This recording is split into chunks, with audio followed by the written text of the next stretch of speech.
Apa kamu merasa seperti dikejar-kejar sesuatu, tapi nggak pernah kesampaian? Kamu kerja keras, banting tulang, tapi kok ya, rasanya kayak lari di tempat. Atau mungkin kamu lihat orang-orang di sekitarmu, yang kayaknya biasa aja, tapi hidupnya lancar jaya. Sementara kamu yang merasa pinter dan sudah berusaha maksimal malah stuck. Jangan kaget kalau aku bilang, jawabannya bukan di luar sana tapi ada di dalam dirimu sendiri. Aku tahu ini mungkin terdengar klise, tapi izinkan aku membongkar sebuah rahasia yang mungkin belum pernah kamu dengar. Rahasia ini bisa jadi kunci yang akan membuka semua pintu yang selama ini terasa terkunci rapat di hidupmu. Penasaran? Yuk, kita selami bareng-bareng. Dan di sela-sela cerita nanti, aku ingin dengar juga pengalamanmu. Pernahkah kamu merasakan hal serupa? Tulis di kolom komentar ya. Kau bukan nama, usia, atau pekerjaanmu. Sejak kecil, kita dididik untuk mencari jawaban di luar diri. Kita baca buku, ikut seminar, mencari guru, berharap menemukan formula ajaib yang akan mengubah segalanya. Aku juga begitu. Aku pikir, kalau aku menemukan resep yang tepat, hidupku akan berubah. Tapi ada satu kebenaran yang nggak banyak orang tahu. Kamu itu sudah diberkati, kamu hanya belum diberitahu. Coba deh, pernahkah kamu benar-benar bertanya pada dirimu, siapa sih aku sebenarnya? Kebanyakan dari kita akan menjawab, aku si A, umur segini, kerja ini, tinggal di sana. Tapi, maaf ya, itu cuma label-label eksternal yang diberikan padamu. Itu cuma bungkusnya. Nama, usia, pekerjaan, alamatmu, itu semua informasi yang sifatnya dari luar. Terus, apa dong yang ada di dalam? Pernahkah kamu melihat ke sana dengan jujur? Aku menghabiskan bertahun-tahun mencari jawaban di luar. Sampai suatu hari, seorang pria bernama Ray Stanford menatapku dan bilang, "Bob, kalau kamu nggak suka hasil hidupmu, kamu harus mengubah dirimu." Kedengarannya sederhana kan? Tapi kata-kata itu terus terngiang di kepalaku karena memang benar. Hasil hidupku adalah cerminan diriku. Kalau aku mau hasil yang berbeda, aku harus berubah. Banyak orang berpikir mereka perlu ganti pekerjaan, ganti pasangan, pindah negara, atau cuma fokus ke saldo rekening. Tapi itu semua cuma gejala. Penyebabnya ada di dalam dirimu. Pernah nggak kamu merasa frustrasi dengan hidup tapi nggak tahu kenapa? Lalu kamu menyalahkan pemerintah, ekonomi, bos, atau masa lalumu. Nah, bagaimana kalau aku bilang, nggak ada satupun hal di luar sana yang punya kekuatan buat menghentikanmu, kecuali kamu sendiri yang memberinya izin. Mode otomatis versus pencipta realitas. Kita ini sebenarnya makhluk spiritual dengan pikiran yang super powerful, tinggal di dalam tubuh fisik. Tapi, ironisnya, kebanyakan dari kita hidup seolah-olah kita cuma raga yang merespons kejadian di luar.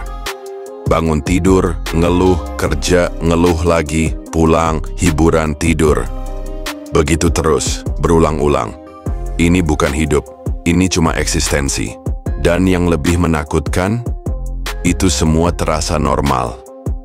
Kita tumbuh melihat orang tua, paman, bibi, tetangga hidup seperti itu. Dan kita menganggap, ya memang begini hidup. Tapi, bagaimana kalau aku bilang, kamu bisa memilih untuk hidup dengan cara yang berbeda?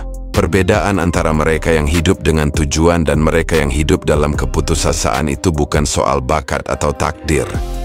Itu soal kesadaran.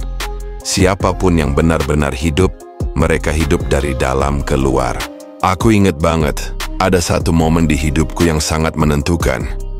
Aku terlilit utang parah, emosiku hancur, dan aku nggak bisa menatap mata orang.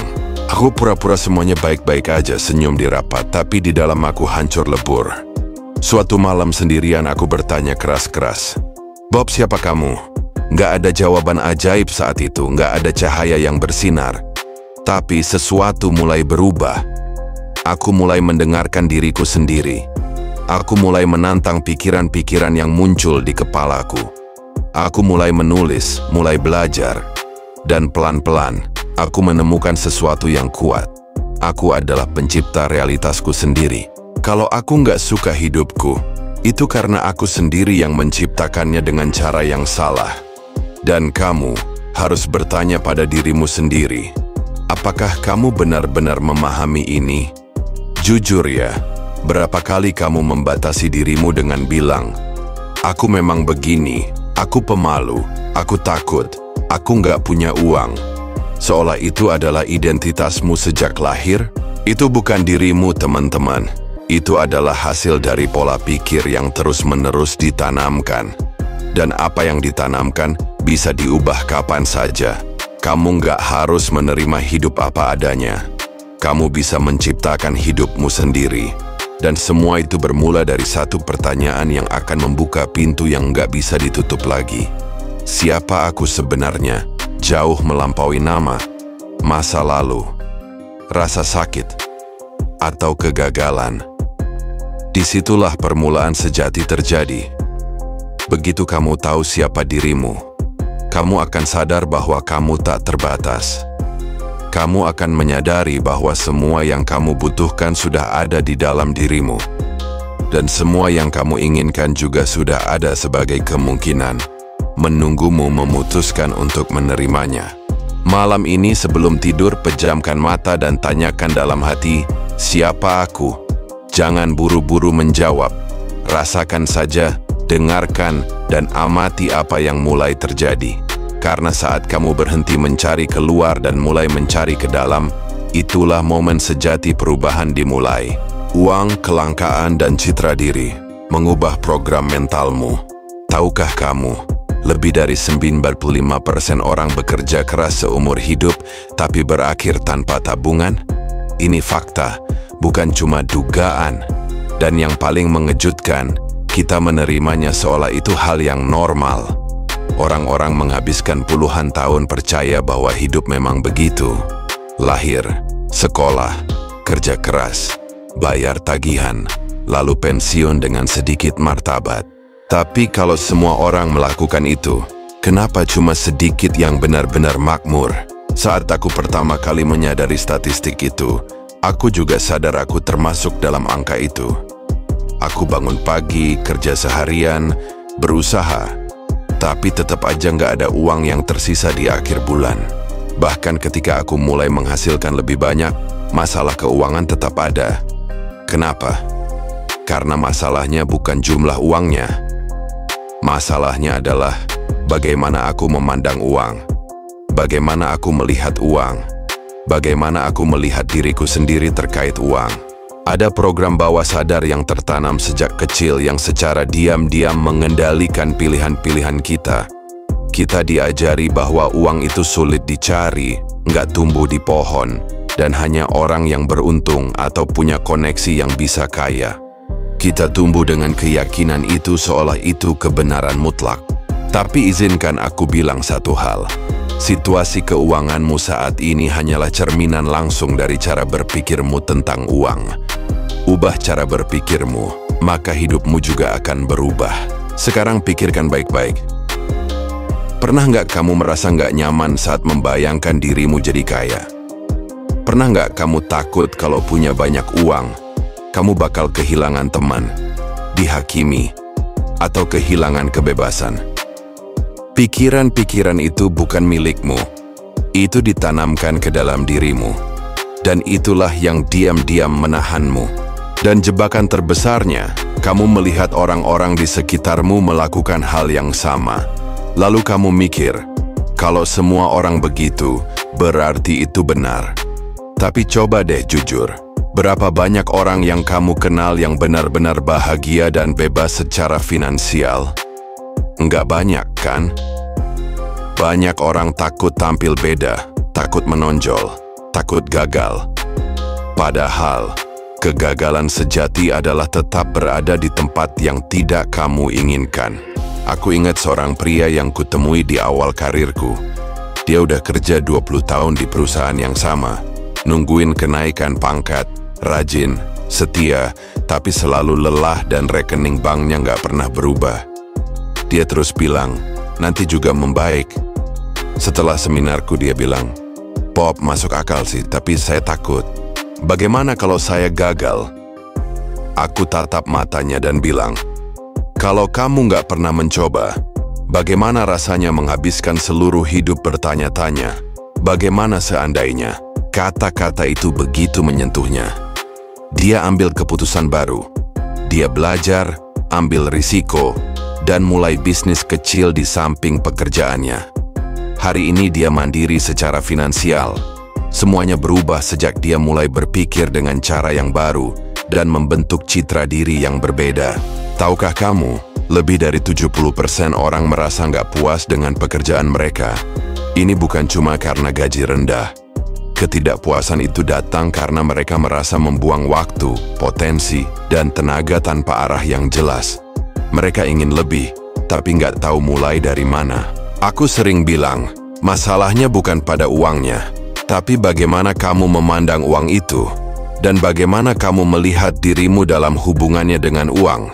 Apakah kamu melihat dirimu layak untuk sejahtera, atau cuma bertahan hidup, menunggu gaji masuk dan berharap ada sisa di akhir bulan? Aku ingat banget saat pertama kali aku nulis di selembar kertas, saya adalah orang makmur. Saya menerima aliran uang yang terus bertambah dari banyak sumber.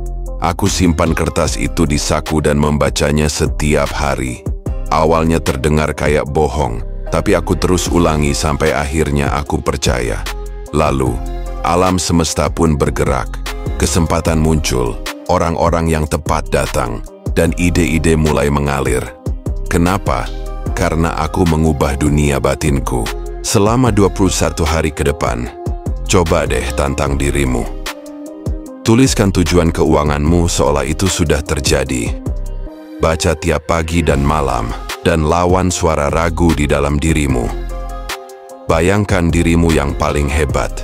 Hidupkan dia melalui pikiran dan perasaanmu setiap hari. Karena sesungguhnya, dirimu yang sejati sudah ada di dalam dirimu. Tinggal kamu sadari kembali. Kekuatan bawah sadar bukan sihir tapi sains. Pikiran bawah sadar itu kayak tanah yang subur. Kalau kamu tanam benih ketakutan dan kekurangan, maka hidupmu akan tumbuh dari kekhawatiran itu. Tapi, kalau kamu tanam benih kemakmuran dan cinta, kamu akan panen berkat. Saat aku pertama kali paham ini, duniaku berubah. Aku sadar bahwa semua batasan dan kesulitan berasal dari diriku, bukan dari dunia di luar sana. Pikiran bawah sadar nggak tahu mana imajinasi dan mana kenyataan. Kalau kamu mengulang sesuatu terus-menerus, ia akan menerimanya sebagai fakta dan mulai menciptakan itu dalam hidupmu. Aku ingat waktu aku terpuruk secara finansial. Pemasukan nol, tagihan menumpuk, dan setiap hari rasanya kayak berjuang cuman buat bertahan hidup. Aku kerja keras, tapi hasilnya nggak datang juga. Sampai suatu hari, aku baca kutipan dari Napoleon Hill. Apa yang bisa dibayangkan dan diyakini oleh pikiran, itu bisa diraih. Awalnya kalimat itu cuma terdengar indah, tapi terasa jauh dari kenyataan. Tapi aku tetap mencobanya dengan harapan itu bisa mengubah nasibku. Aku tulis di selembar kartu. Saya menerima penghasilan yang terus meningkat dari berbagai sumber dengan rasa syukur. Aku membacanya setiap pagi dan malam. Awalnya cuma kata-kata, tapi seiring waktu pikiranku mulai percaya. Dan sejak saat itu peluang datang, ide mengalir, dan hidupku perlahan berubah, kayak keajaiban yang nyata. Pikiran bawah sadar kita belajar melalui pengulangan dan emosi. Semakin kuat emosi yang terlibat, semakin cepat ia tertanam. Banyak yang bertanya, apakah ini cuci otak? Bukan. Ini pembentukan ulang pikiran. Cuci otak adalah ketika kamu menjalani hidup negatif yang sama setiap hari dan percaya bahwa nggak ada pilihan lain. Pembentukan ulang berarti menyadari bahwa kamu bisa menulis ulang naskah hidupmu sendiri. Ini bukan sihir, ini sains. Studi neurologi menunjukkan bahwa ketika kamu membayangkan sesuatu dengan intens, otak merespon seolah itu benar-benar terjadi. Saat kamu membayangkan dengan nyata, tubuhmu melepaskan hormon, saraf diaktifkan, dan jalur baru di otak mulai terbentuk. Ini adalah mekanisme biologis, bukan ilusi. Seorang pemuda datang padaku dengan frustrasi. Katanya, dia gagal terus dalam wawancara kerja. Kenyataannya, dia sudah kalah sebelum masuk ruangan karena pikirannya penuh ketakutan. Dia selalu membayangkan dirinya gugup, nggak bisa bicara, dan akhirnya ditolak. Gambaran mental inilah yang membuat kenyataannya selalu sama. Aku menantangnya selama 10 hari ke depan. Bayangkan dirimu melangkah penuh percaya diri, menjawab semua pertanyaan dengan tenang, dan mendapatkan pekerjaan itu. Awalnya dia ragu, tapi dia mencobanya. Setelah hari ke-10, dia dapat panggilan lagi. Kali ini dia masuk ruangan dengan ketenangan dan keyakinan, dan dia diterima. Yang berubah hanyalah cara dia memandang dirinya sendiri. Realitas yang kamu alami di luar hanyalah cerminan dari gambaran yang kamu simpan di dalam pikiran. Gambaran itu yang memandu hidupmu setiap hari. Saatnya bertindak, ubah citra dirimu. Sekarang, aku mengajakmu. Pilih satu tujuan untuk 21 hari ke depan. Tulis seolah sudah terjadi. Baca setiap hari dengan keyakinan penuh. Bayangkan setiap detailnya. Bagaimana rasanya? Siapa di sekitarmu? Bagaimana kamu bereaksi? Dan bila muncul keraguan, katakan, ini bukan pikiranku, aku yang memilih kenyataanku. Ketika kamu mengubah cara berpikir, kamu mengubah frekuensi energi. Dan saat energimu berubah, lingkunganmu pun ikut bergerak menyesuaikan. Dunia luar hanyalah bayangan dari keyakinan di dalam. Dan kabar baiknya, keyakinan bisa dirombak, bisa ditanam ulang. Itu hakmu. Kamu nggak terjebak. Kamu cuma terprogram. Dan kamu punya kekuatan untuk memprogram ulang dirimu sendiri. Video berikutnya akan membawamu lebih dalam perjalanan ini. Tetap di sini dan lihat bagaimana 1% perubahan bisa membuat seluruh hidupmu bergerak. Percayalah, kamu punya kekuatan untuk memulai babak baru. Dan kami akan ada bersamamu di langkah selanjutnya. Kalau kamu merasa tercerahkan, kalau kamu merasa ada secercah harapan setelah mendengar ini, jangan ragu untuk like video ini, share ke teman-teman dan keluarga yang mungkin membutuhkan pencerahan ini, dan tentu saja, subscribe ke channel ini agar kamu tidak ketinggalan update dan inspirasi lainnya. Sampai jumpa di video berikutnya.